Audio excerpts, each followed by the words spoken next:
Good morning students. मैं चंद्रकांता आज आपको कक्षा 8वीं से पुस्तक भारत की खोज, जिसके लेखक हैं पंडित जवाहरलाल नेहरू जी, इसका पाठ नंबर 3 सिंधु घाटी सभ्यता।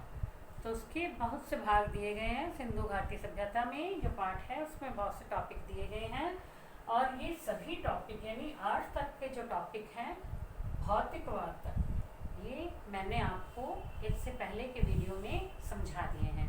तो आज हम जो टॉपिक शुरू कर रहे हैं बच्चों वो है महाकाव्य, इतिहास, परंपरा और मिथक। तो हम इस टॉपिक पे आज चर्चा कर रहे हैं। तो बच्चों आप अपनी पुस्तक खोलो और उसमें से हम पढ़ के और फिर साथ साथ में समझेंगे, यानी मैं भी पढ़ूंगी, आप भी पढ़ोगे और पढ़ते पढ़ते ही उन पंक्तियों का मैं आपको आशय समझाते जाऊंगी। ठीक है, तो क्या टॉपिक आज का? महाकाव्य, इतिहास, परंपरा और मिथक। तो इससे पहले हमने जो पढ़ा था भौतिकवाद दर्शन। तो भौतिकवाद दर्शन में हमने क्या पढ़ा था, यानी कि जिसमें जो हमारे सामने है हम उसको जो है देखें और उसको ही सच माने। ठीक है, भी हम जो है प्राचीन काल में जो लिखा गया है, जो धर्म के धार्मिक किताबें लिखी गई हैं, उनके अनुसार उन बातों को सच ना मान करके ये भौतिकवादी जो लोग थे वो क्या सच मानते थे, जो उनके सामने प्रैक्टिकली रूप में जो दिखाई दे रहा है, प्रत्यक्ष रूप में जो दिखाई दे रहा है उसे मानते थे। इनके लिए स्वर्ग, नरक, आत्मा, परमात्मा ऐसा कुछ भी नहीं है। ठीक है, जो उनके सामने घटित हो रहा है वही सब कुछ जो है वो सत्य है। उनके लिए ये संसार ही सत्य है, यानी आज ही सच है। बीता हुआ कल जो है उसका जो समय बीत गया है उसके बारे में जानकारी यदि हमें मिलती है, हम उसे सच मान लेते हैं तो ये गलत है, ऐसा भी नहीं मानते थे। तो आज का हमारा टॉपिक शुरू करते हैं। प्राचीन भारत के दो महाकाव्यों रामायण और महाभारत को रूप ग्रहण करने में शायद सदियां लगी होंगी और उनमें बाद में भी टुकड़े जोड़े जाते रहे। अब जो मतलब उस समय पर जब महाभारत और रामायण ग्रंथ लिखे गए थे, ठीक है, तो इनको लिखने में शायद बहुत समय लगा होगा। ठीक है, अब जो है जैसे हमने महाभारत में पढ़ा, महाभारत का युद्ध जो है 18 दिनों तक चला। पहले तो 18 दिन तो वो, अब कैसे आपने जो है महाभारत को अब टीवी में भी देखा, रामायण को टीवी में भी दिखाया जाता है, उसका जो है एक नाटक की तरह प्रस्तुत करके, ताकि बच्चों को उसके बारे में यानी सभी को उसके बारे में कुछ जानकारी मिले कि पहले यानी प्राचीन काल में क्या होता था। ठीक है, तो वो सब जो ये ग्रंथ जो लिखे थे इसको जो है रूप ग्रहण करने में बहुत समय लगा होगा, इसको लिखने में बहुत समय लगा था और बाद में भी इसमें टुकड़े जोड़े जाते हैं। लेकिन अभी भी कुछ न कुछ अंश इनके ऐसे हैं जो बचे हुए हैं और बाद में इनके अंदर उन अंशों को जोड़ा जा रहा है, उन अंशों को भी इनके अंदर लिखा जा रहा है। इन ग्रंथों में भारतीय आर्यों के आरंभ के समय का वृत्तांत है। इस ग्रंथों में किस समय का वर्णन किया गया है? इन ग्रंथों में जब भारत में आर्यों ने प्रवेश किया था। ठीक है, उस समय जब आर्य जातियों ने भारत में प्रवेश किया उस समय का वर्णन इन ग्रंथों में किया गया है।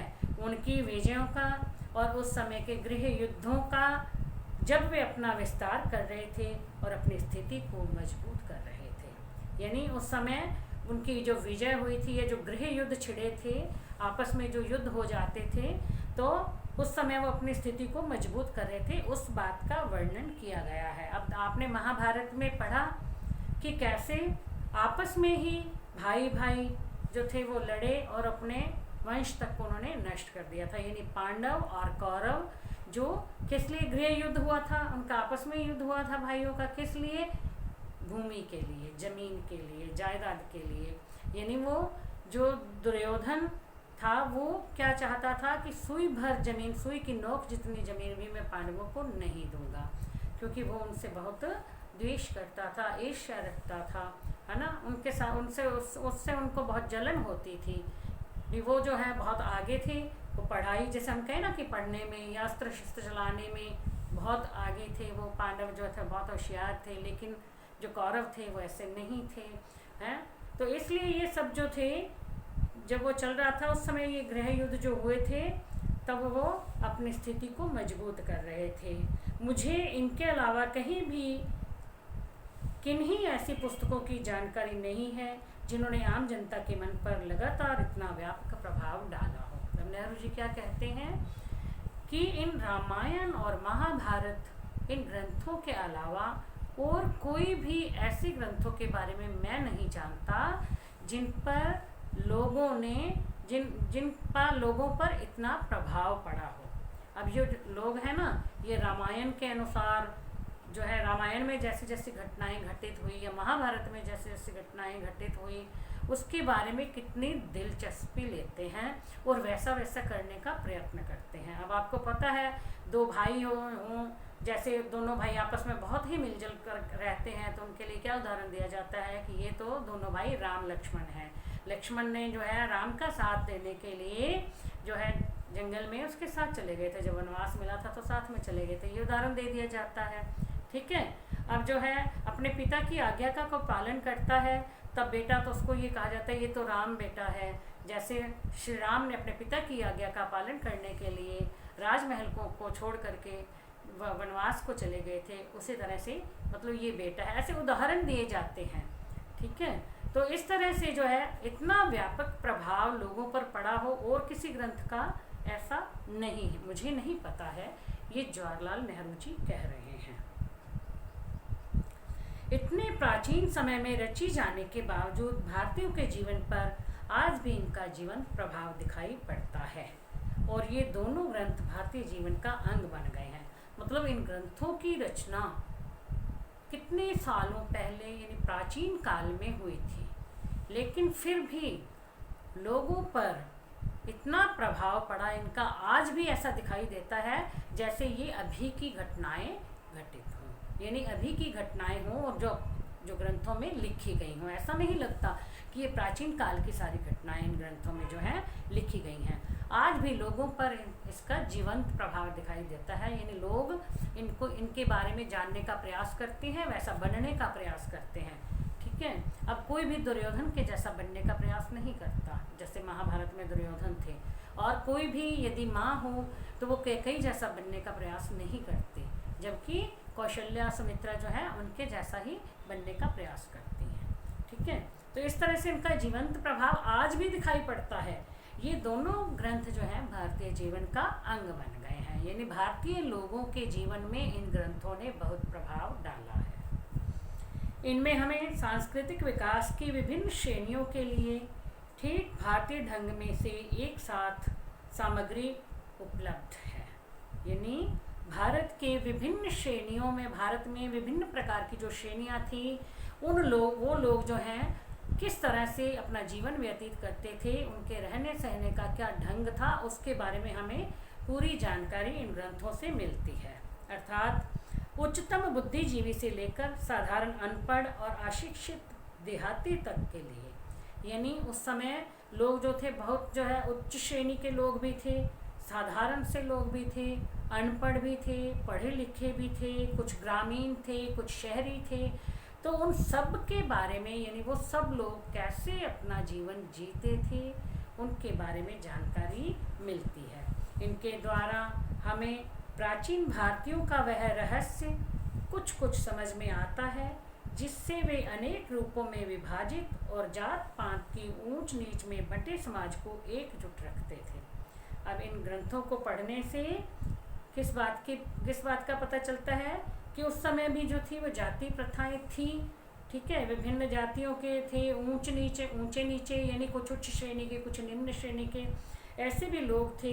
यानी ये जो समाज था विभिन्न वर्गों में बंटा हुआ था, लेकिन फिर भी वो कैसे एकजुट होकर के रहते थे, इस बात की जानकारी हमें इन ग्रंथों से मिलती है, और कैसे वो आपस में एक दूसरे के यानी मतभेदों को सुलझाते थे।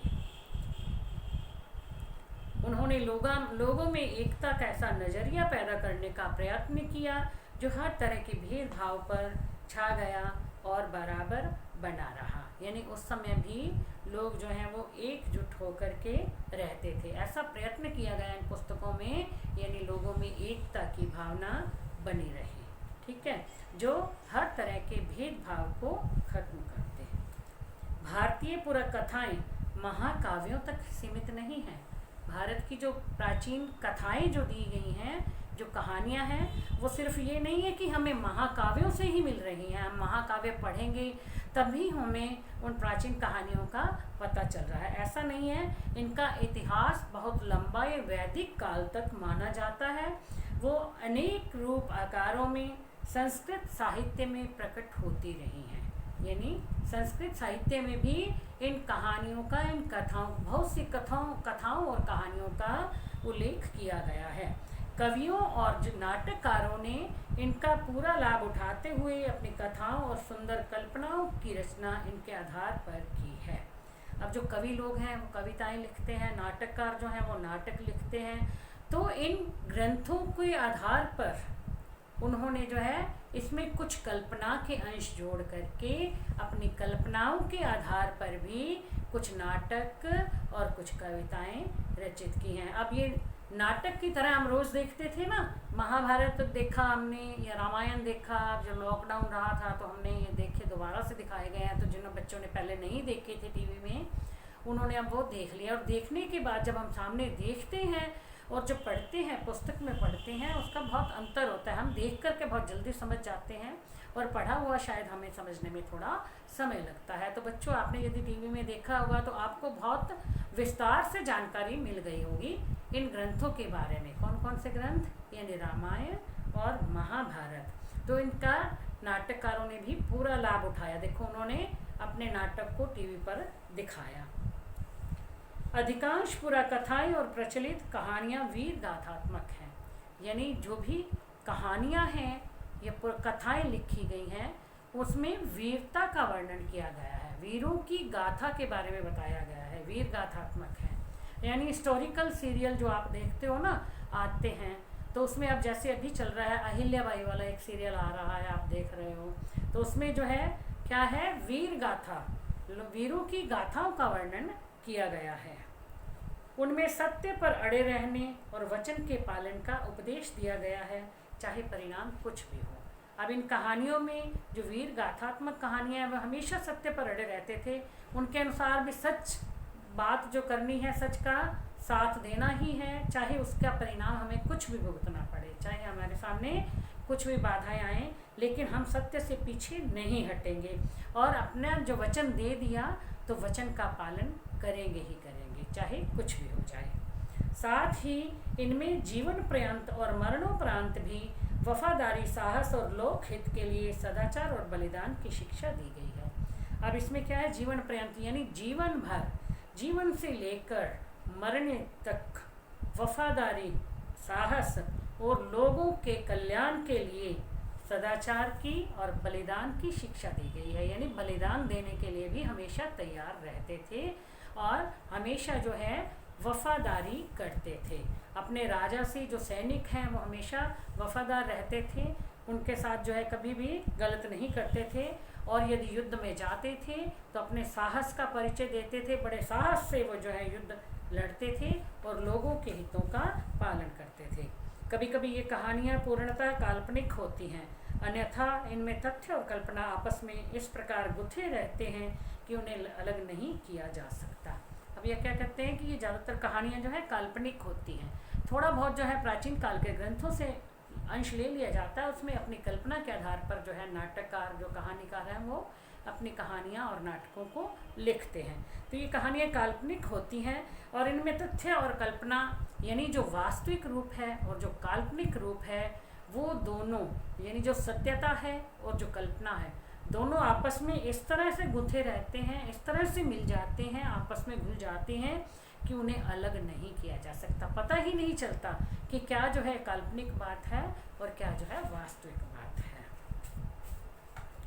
और यह सम्मिश्रण काल्पनिक इतिहास का रूप ग्रहण कर लेता है और जो हमें यह भले ही न बता सके कि निश्चित रूप से क्या घटित हुआ, पर ऐसी बात की सूचना देता है कि जिसके घटित होने पर लोग विश्वास करते हैं।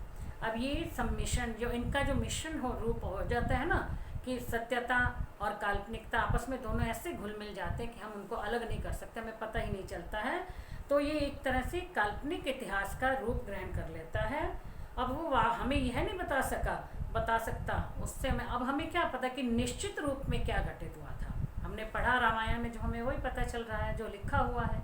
अब वास्तविक रूप में क्या घटित हुआ इसका हमें कुछ पता नहीं चलता, लेकिन फिर भी हम उन पर विश्वास करते हैं और पूरी तरह से विश्वास करते हैं।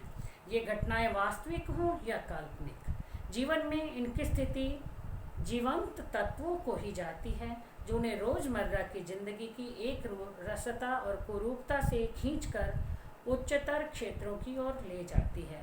अब क्या बताते हैं नेहरू जी कि चाहे ये घटनाएं वास्तविक हैं जो लिखी हुई हैं ग्रंथों में, चाहे ये सच लिखी हुई हैं या कल्पना के आधार पर लिखी हुई हैं, लेकिन हमारी रोज़मर्रा की ज़िंदगी में हम उन्हें उतारते हैं और जो है उसका पालन करते हैं।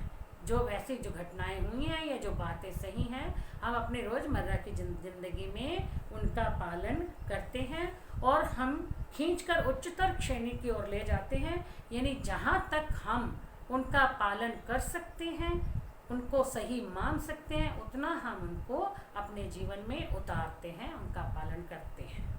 मतलब वास्तविक रूप में हम उसे ग्रहण करते हैं। यूनानियों, चीनियों और अरबवासियों की तरह प्राचीन काल में भारतीय इतिहासकार नहीं थे। अब प्राचीन काल में जैसे यूनानियों, चीनियों और अरबवासियों में इतिहास लिखा गया इतिहासकार थे, लेकिन हमारे यहाँ भारतीय इतिहासकार नहीं थे भी हमें जो है सही पता चल सके। इसी कारण हमारे लिए आज तिथियां निश्चित करना या सही कालक्रम निर्धारित करना कठिन हो गया है, क्योंकि उस समय पर इतिहासकार नहीं थे जो कि सही कालक्रम जो है उसके बारे में बता सकते, या कोई तिथियां जो हैं वो हमें लिखित रूप में मिल जाती, ऐसा कुछ था नहीं। घटनाएं आपस में गड़बड़ हो जाती हैं, इसीलिए जो है सही कालक्रम निर्धारित करना कठिन हो गया और घटनाएं आपस में गड़बड़ हो जाती हैं।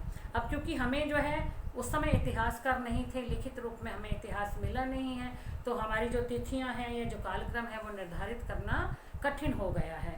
और जो घटनाएं हैं वो आपस में गड़बड़ हो जाती है, मतलब कि कुछ घटनाएं पहले पता चल जाती हैं, कुछ बाद में पता चल रही हैं, जो पहले हुई हैं वो बाद में पता चलती हैं, जो बाद में हुई वो पहले मिल जाती हैं। तो ऐसे आपस में सब जो है वो गड़बड़ सा हो गया है। बहुत धीमी गति से आधुनिक विद्वान धैर्यपूर्वक भारतीय इतिहास की भूल भुलैया के सूत्रों को खोज कर रहे हैं। अब जो है जो आज के जो हमारे विद्वान हैं वो इसके बारे में जानकारी प्राप्त कर रहे हैं, यानी कालक्रम के बारे में और तिथियां निश्चित कैसे करें उसके बारे में जानकारी प्राप्त कर रहे हैं, लेकिन उनकी गति बहुत धीमी है, क्योंकि उन्हें कहीं से कुछ थोड़ा बहुत जानकारी मिलती है तो कहीं से कुछ जानकारी मिलती है, लिखित रूप में कुछ मिल नहीं रहा है, तो इसलिए जो है इस काम को बहुत धीमी गति से वो कर रहे हैं, यानी बहुत धीमी गति से काम चल रहा है। कलहन की राजतरंगिनी एकमात्र प्राचीन ग्रंथ है जिसे इतिहास माना जा सकता है। अब एक ही प्राचीन ग्रंथ है, वो है राजतरंगिनी, कलहन की लिखी राजतरंगिनी। यह कश्मीर का इतिहास है, जिसमें कश्मीर के बारे में सब कुछ बताया गया है, कश्मीर के लोगों की जानकारी, लोगों के जीवन चरित्र के बारे में बताया गया है। इसकी रचना ईसा की 12वीं शताब्दी में की गई थी। बाकी के लिए हम महाकाव्यों और अन्य ग्रंथों के कल्पित इतिहास, कुछ समकालीन अभिलेखों, शिलालेखों, कलाकृतियों, इमारतों के अवशेषों, सिक्कों और संस्कृत साहित्य की विशाल संग्रह से सहायता लेनी पड़ती है। अब बाकी के लिए क्या करना पड़ता है, यानी हमें अपने उस इतिहास के बारे में जानकारी प्राप्त करने के लिए, क्योंकि गति बड़ी धीमी है ना, बड़ी धीमी से बड़े धीरे से हमें ये जानकारी मिल रही है। और किन से ले रहे हैं, कुछ तो उसी समय के यानी समकालीन उसके जो उसी समय पर लिखे गए कुछ अभिलेख हैं, कुछ शिलाओं पर लिखे गए लेख हैं, या उस समय पर बनाई गई जो कलाकृतियां हैं, इमारतों से मिले हुए अवशेष हैं, या सिक्के, या संस्कृत साहित्य के विशाल संग्रह, इनको जो है पढ़ करके, इनसे सहायता ले करके, इन्हें देख करके हम जो है अपने समय के बारे में जानकारी प्राप्त कर रहे हैं। इसके साथ ही विदेशी यात्रियों के सफ़रनामों से भी सहायता मिलती है, विशेष रूप से यूनानियों और चीनियों के, और कुछ बाद में आने वाले अरबों के विवरणों से।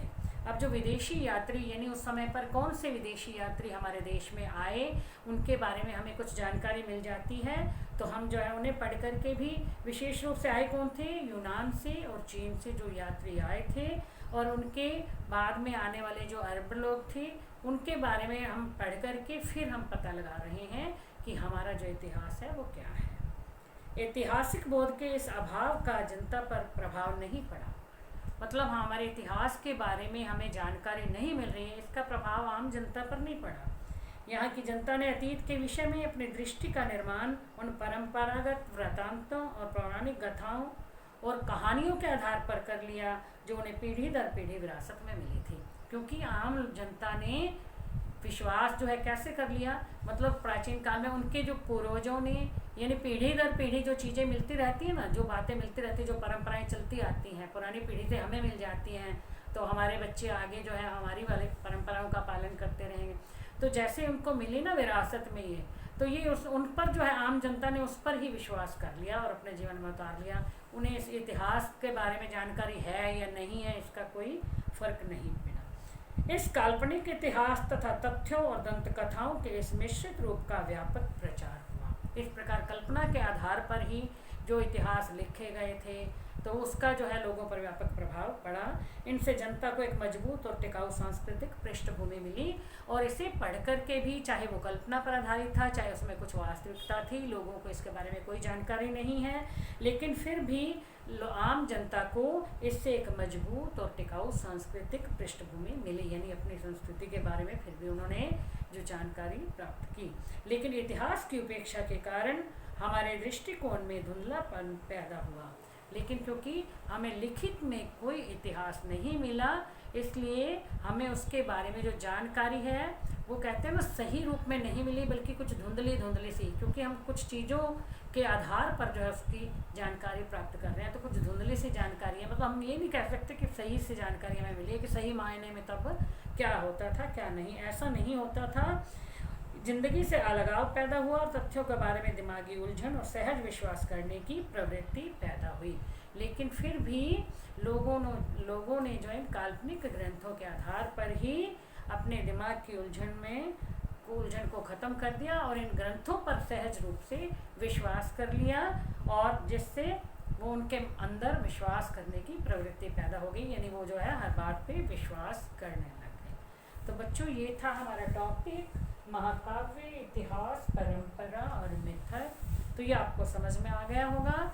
अब इसका अगला टॉपिक है महाभारत, और फिर है भगवत गीता, प्राचीन भारत में जीवन और कर्म। अभी इसके जो है 5-6 टॉपिक और हैं, तो बच्चों बाकी मैं आपको नेक्स्ट वीडियो में समझाऊंगी। आज के लिए इतना ही। Thank you.